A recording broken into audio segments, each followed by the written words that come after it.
جی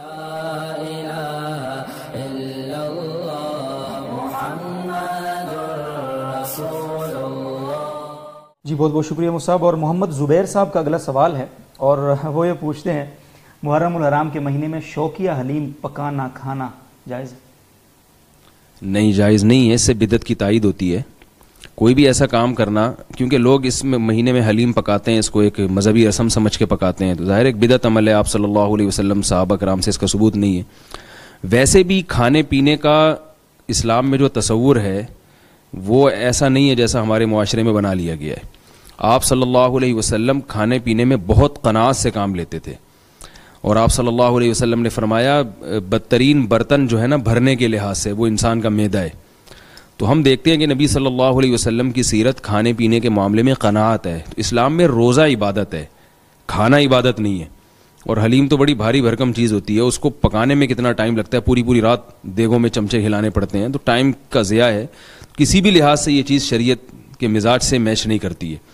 تو اگر آپ کی نیت انٹرٹینمنٹ ہے، محض ایک تفریح ہے، تو تفریح آپ سفر میں کیوں نہیں کر رہے، ربیع الاول کے مہینے میں کیوں نہیں کر رہے؟ تفریح تو جائز ہے، تفریح میں تو کوئی حرج نہیں ہے، لیکن محرم میں کرنا یا تو آپ کی نیت میں فساد ہے، یا یہ کہ آپ کی نیت ٹھیک ہے مگر نتیجہ کیا نکل رہا ہے کہ جو اس مہینے میں محرم پکاتے ہیں ان کے عمل کی تائید ہوتی جو محرم کے مہینے میں حلیم پکاتے ہیں ان کے عمل کی تائید ہو رہی ہے.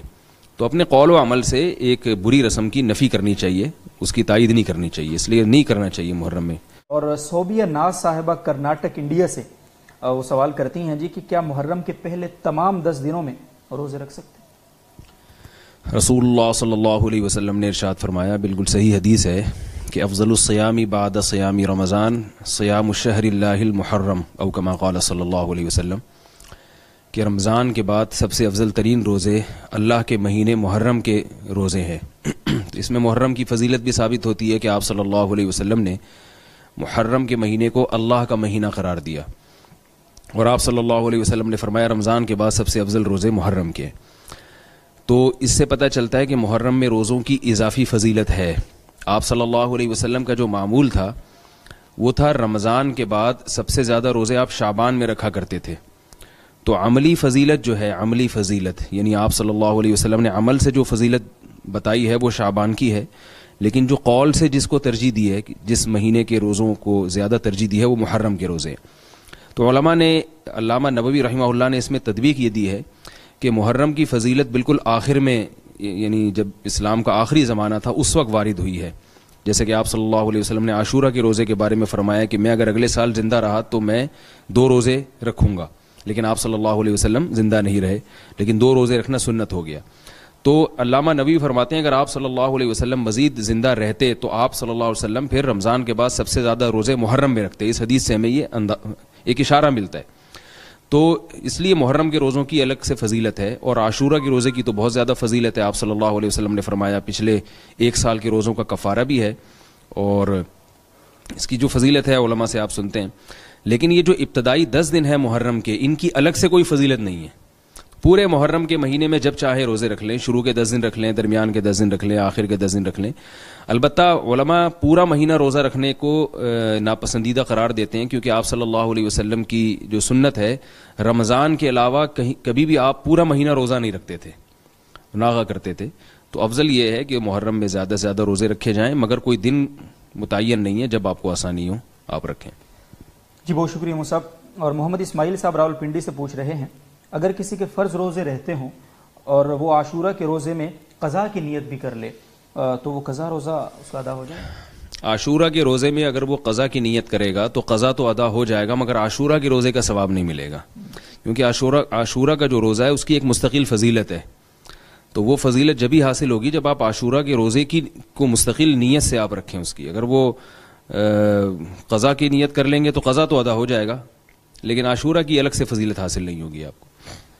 جی بہت بہت شکریہ مصعب. اور محمد زبیر صاحب کا اگلا سوال ہے اور وہ یہ پوچھتے ہیں محرم الحرام کے مہینے میں شوقیہ حلیم پکانا کھانا جائز ہے؟ نہیں، جائز نہیں ہے. اس سے بدعت کی تائید ہوتی ہے. کوئی بھی ایسا کام کرنا، کیونکہ لوگ اس مہینے میں حلیم پکاتے ہیں، اس کو ایک مذہبی رسم سمجھ کے پکاتے ہیں، تو ظاہر ایک بدعت عمل ہے. آپ صلی اللہ علیہ وسلم صحابہ کرام سے اس کا ثبوت نہیں ہے. ویسے بھی کھانے پینے کا اسلام میں جو تصور ہے وہ ایسا نہیں ہے جیسا ہمارے معاشرے میں بنا لیا گیا ہے. آپ صلی اللہ علیہ وسلم کھانے پینے میں بہت قناعت سے کام لیتے تھے, اور آپ صلی اللہ علیہ وسلم نے فرمایا بدترین برتن جو ہے نا بھرنے کے لحاظ سے وہ انسان کا معدہ ہے. تو ہم دیکھتے ہیں کہ نبی صلی اللہ علیہ وسلم کی سیرت کھانے پینے کے معاملے میں قناعت ہے. تو اسلام میں روزہ عبادت ہے, کھانا عبادت نہیں ہے. اور حلیم تو بڑی بھاری بھرکم چیز ہوتی ہے, اس کو پکانے میں کتنا ٹائم لگتا ہے, پوری پوری رات دیگوں میں چمچے ہلانے پڑتے ہیں, تو ٹائم کا ضیاع ہے.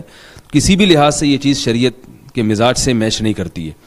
تو اگر آپ کی نیت انٹرٹینمنٹ ہے, محض ایک تفریح ہے, تو تفریح آپ سفر میں کیوں نہیں کر رہے, ربیع الاول کے مہینے میں کیوں نہیں کر رہے؟ تفریح تو جائز ہے, تفریح میں تو کوئی حرج نہیں ہے, لیکن محرم میں کرنا یا تو آپ کی نیت میں فساد ہے, یا یہ کہ آپ کی نیت ٹھیک ہے مگر نتیجہ کیا نکل رہا ہے کہ جو اس مہینے میں محرم پکاتے ہیں ان کے عمل کی تائید ہوتی, جو محرم کے مہینے میں حلیم پکاتے ہیں ان کے عمل کی تائید ہو رہی ہے. تو اپنے قول و عمل سے ایک بری رسم کی نفی کرنی چاہیے, اس کی تائید نہیں کرنی چاہیے, اس لیے نہیں کرنا چاہیے محرم میں. بعض لوگ مجھ سے مسئلہ پوچھ رہے ہیں دلیم کھانا جائز ہے یا نہیں. دلیم کھانا, میں حیران یہ دلیم کیا چیز ہوتی ہے. مسئلہ پوچھ رہے ہیں کہ دلیم کھانا جائز ہے یا نہیں. میں حیران یہ دلیم کوئی نئی ڈش آئی ہے. پتا چلا کہ جی حلیم کو کیا کہتے ہیں, دلیم. بھائی آج تک تو بچپن سے ہم نے یہی سنا تھا کہ حلیم ہوتا ہے. یہ دلیم کہاں سے نکالا؟ تو کہتے ہیں حلیم چونکہ اللہ کے ناموں میں سے ایک نام ہے اس لیے حلیم کو ہم دلیم کہیں گے. یاد رکھو اس زمانے میں کچھ لوگ ہیں جن کا کام جو فارغ ہے, صحیح ہے نا, ان کا کام ہے ایس ایم ایس پہ اور واٹس ایپ پہ چیزیں گھمانا. فلاں اللہ کا نام ہے تو فلاں کسی پیغمبر کا نام ہے تو وہ اس کمپنی کا بھی یہی نام ہے. ایک دفعہ ہم نے اپنے بچوں میں سے کسی سے کہا کہ بھائی سمت بانڈ لگا دو اس پہ. وہ کہہ رہے سمت بانڈ نہیں ہوتا, عبدالصمد بانڈ ہوتا ہے. سمت بانڈ ہے نا, اس نے کہیں سنا ہوا تھا کہ اللہ کے ناموں میں سے ہر نام کے ساتھ عبد لگانا ضروری ہے. جیسے عبداللہ ہے تو اللہ تھوڑی کہیں گے, اس کو عبداللہ کہیں گے نا انسان کو. رحمان ہے تو عبد الرحمان کہیں گے. تو سمد بھی اللہ کا نام ہے, اللہ الصمد. تو کہنے لگے, بچہ کہنے لگا سمد بانڈ نہیں ہوتا, عبد الصمد بانڈ ہوتا ہے. سمجھ رہے ہو بات کو بھائی, نہیں سمجھ؟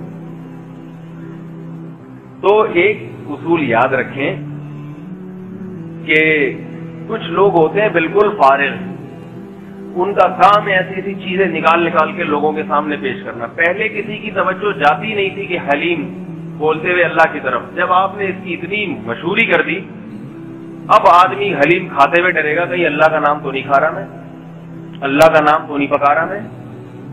یہ وہمی لوگوں کی باتیں ہوتی ہیں, ان کا علمیت سے کوئی تعلق نہیں ہے. حلیم کو حلیم جب کہتے ہیں تو اللہ کے نام کی طرف کسی کا بھی دماغ نہیں جاتا. اور جب اللہ کا نام حلیم ہے وہ حلم سے, حلم بردباری. جب اللہ کی صفت حلیم بیان ہوتی ہے تو سیاق و سباق کے لحاظ سے اس میں کسی کی توجہ کی دیگ کی طرف نہیں جاتی. اس لیے خامخواہ میں لوگوں کو اتنی مشکل میں ڈالنا. حلیم پکانا اتنا مشکل نہیں ہو رہا جتنا اس کو ڈیفائن کرنا مشکل ہو گیا. دلیم کیا بول رہا ہے بھائی, تو دلیم کیا ہوتا ہے؟ اس کی کوئی حقیقت نہیں ہے کہ ایک نام اگر اللہ کے ناموں میں سے ہے تو وہ نام جو دوسری جگہ استعمال ہو رہا ہے یہ کہنا غلط ہے. وہ نام نہیں استعمال ہو رہا, بلکہ اس ڈش کے لیے ایک الگ نام ہے جو اتفاق سے اس جیسا ہو گیا. دونوں کی الگ حیثیت ہے.